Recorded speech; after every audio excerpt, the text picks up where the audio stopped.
Welcome to RegTech Live with Clause Match. Today, I'm joined by Koen Vanderhoydonk, where we'll be discussing the new compliance normal. Koen, would you mind giving us a quick introduction to yourself and your business, Blanco? Of course. First of all, thank you very much for organizing this interesting session. Well, at least I hope. And somehow it's our own thing, so we have to make it happen. So my name is Koen, and I'm one of those few guys in banking who made from his hobby his work.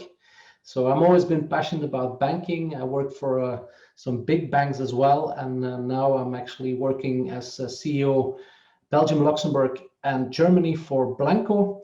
We are a RegTech, about 5 years in business, pretty much in the asset management space, but also having a KYC solution, which can be seen broader. I'm very proud that up till today, we have about 150 financial institutions on our platform. Well, firstly, congratulations, and thank you for taking the time to speak with me. So, Koen, the recent months have had a huge impact on financial institutions in regards to what their new normal is. But for this conversation, what their new compliance normal is. With business operations moving to everyone home, and their resources obviously being further stretched, compliance challenges have definitely been exacerbated. And I guess a response to this is the acceleration of going digital. What do you think are some of the benefits and challenges of this increased speed to digitization? Oh, good question. For sure, being digital will bring a lot of benefits to the clients, to the banks and to the end customers. I think it's a bit of both, because for the bank itself or for the financial institution, it can bring you quality, it can bring you speed, agile, well, you name it. There's so many container things you can say that digitalization brings. For the end customer, it's obviously user experience and being available everywhere. There's a lot of these things that come, but I guess the big challenge here is that it's nice to buy the product, but then you still need to implement it. Implementing as such, it's a technical challenge, but what we forget often is that it's also change at the bank. It's a change of people. It's a people's business at the very end. So what needs to be done is, there's also a project behind. You need to get people involved, get people trained, make sure everyone's understand. And that's the only way to be successful, in my opinion. Great. And so what I'm hearing there is there's not just, I guess, the challenge of having a product that meets the requirements of a financial institution. Once you've found those requirements and matched them, there's actually the SME knowledge to be able to implement them, whether that is being able to understand their current internal way of working and governance framework. No, absolutely, Freddie. I think that's one of those beautiful things, talking about one-liners again, rubbish in, rubbish out. So it's all about, understanding where you want to end. And that only starts by knowing very well in the beginning, what will be your target operating model and where do you want to go to with the next step. And to that extent, I think you're also triggering some interesting thought on my behalf, which is, if you think about us being RegTech, I think I can see Close Messenger as a RegTech company as well, same as Blanco. I mean, we also went to a profound change in terms of how we actually bring our products to the end customers, being the financial institutions. Whereas like 7 years ago, you would typically be extremely happy, go back to the management and would say, well, I actually came into the biggest international bank and it turned out to be the innovation manager. Whereas today, the conversations that you have is pretty much with the business. It's with first line, it's with second line, it's with third line. And therefore, we as RegTechs, we have to collaborate, but we also need to speak the language of the bank. We have to speak the language as it is spoken right now in terms of what's happening on the work floor. Great. I mean, that's a huge insight for me. I think there's when people are identifying gaps or challenges between how RegTech can be further adopted, the first thing they do is they look just at the relationship between the vendor and the financial institution. Mm-hmm. Much larger ecosystem, which I think you're alluding to, it's the relationship between regulators and financial institutions with financial institutions, vendors with financial institutions, but also vendors with vendors.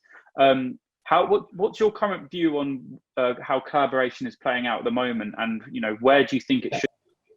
Yeah, well, you know or you don't know, I am also the author of the RegTech Black Book, and I think it's at the same time, yeah, maybe the book is good that it is in the past, because I think somehow we also over the hype of RegTech, and I'll explain myself a little bit better. I think that the future probably needs to be even more collaborative, more ecosystems between, well, the parties you just mentioned, being the regulator, the bank, and the technology providers.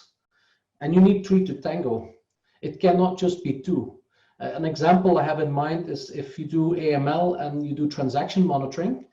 I once spoke to a huge international bank, and the gentleman who was heading that department was telling me, you know what, Koen, we have tested some AI and we found some clustered information.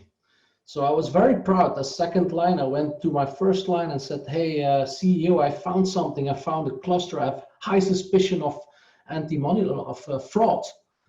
And then the reaction of the first line was, yeah, but how can we mitigate it? I'm not sure, because I do see a trend. So eventually that bank went to the regulator, and the regulator said, well, but here you go, here is the rule book. So you need to know, you need to know, you're the bonus patrias familias, you're the good house father. So yes, that makes sense, but you also see early signs in a global industry that also the regulator is taking steps forwards. Like, think about the Monetary Authority of Singapore, who actually takes the leap of faith, and they say in KYC, they said there is a KYC registry and that will be led by us.